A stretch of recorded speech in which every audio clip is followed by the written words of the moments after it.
From a field of athletes to a compound of intellectuals, feeding you with entertainment and blessing you with tips, we bring you the stories you want to hear packaged just for you in this special edition of CSN7 Outside of the Studio. Stay tuned. Cricket, the gentleman's game, was once a test of intellectual endurance, but has now become a challenge for being the master of strategy. But how fast are we moving? And is there competition between Test and T20? Let's bat it out with Cardiff Cameron on this story.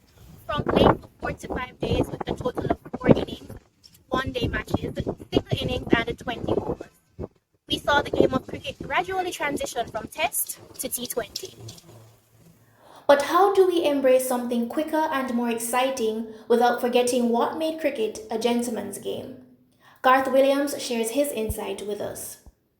The test, of course, again, is always about proving players and helping them to maintain their levels of concentration and develop themselves over longer periods of time, and reveal themselves to those who have interest in them. The JCA prides itself in ensuring that the legacy of cricket lives on through development of teams in different institutions, especially the secondary level. As I always say, cricket is a gentleman's game, and now when we're developing cricketers into the norms and values, the moral and standards are upheld. And so in terms of going to cricket games and stuff, players know their roles and respect goes both ways. Many of these young players go on to play for clubs and often return to their alma mater to share their knowledge and passion for the game with those who follow in their footsteps. I believe that the organization can really invest heavily into the grassroots programs, start up cricketing, some non-traditional primary schools, or even at the high school level, so that there is a greater pool of players to actually draw from when it becomes time for national selection. Where there are good players, there is a strong coach, sometimes tucked away in his office, planning strategies and keeping the legacy alive. I believe role models are important. I grew up in playing cricket as a youngster and trying to model myself after some of the players who I would have revered at the time. Brian Lara, Malcolm Marshall, Cody Walsh. Without Test, there would be no T20. But T20 has played its part in facilitating a faster and more attractive game. The aim is never to replace what was already established, but to improve what is to come. Cardiff Cameron, CSN7. From playing cricket to hearing crickets, the corridors of UA remained empty due to COVID-19. Some may say that with modern times, there must be modern solutions. After a long 3-month virtual campaign, the wait, as anticipated, resulted in virtual elections being scheduled for May 27. That has not gone without its set of issues because they're calling on the IT professionals here to set up this platform at the same time when they are overwhelmed with putting the infrastructure in place or enhancing that infrastructure for online teaching.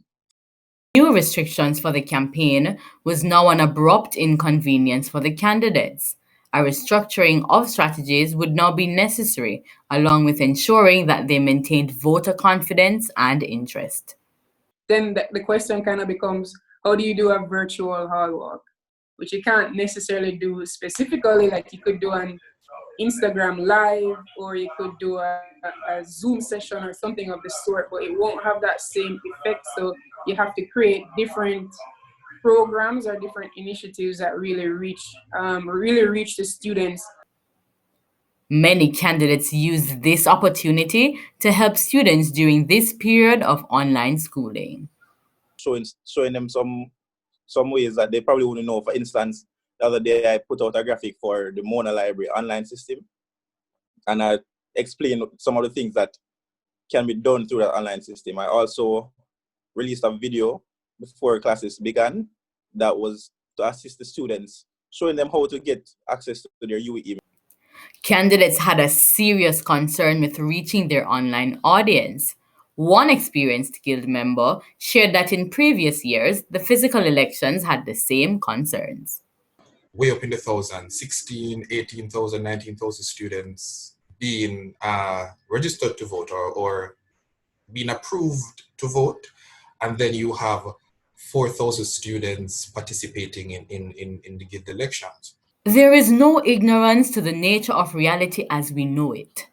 COVID-19 has disrupted all aspects of our lives, but the Guild remains driven that elections are still necessary. When taking your friends' pictures, if at first you don't succeed, try, and try again. Here's how to ensure your friend looks good on camera in a minute or less. It's always important to get the right lighting. Next, focus on the shot size. Be sure to decide if the picture will be a close-up or a full-body portrait. It's good to think about where you want to post the picture for the best look and feel. Angles are everything for a photo. Give your friend options. Take candidates and pretend you're at a photo shoot. Lastly, clearly establish your role as a photographer. Ensure your friend knows how to take instructions. It's bad enough you're having to go the extra mile, but doing the most for a person that's doing the least will trump your efforts. Thanks for tuning in to this week's episode of A Minute or Less. Dania Dunkley, CSN7. Thanks for watching today's edition of CSN7. You can contact us on Instagram at CSN7_Karamak or email us at CSN7Karamak@gmail.com. Remember to wash your hands and stay safe. Audio Jungle.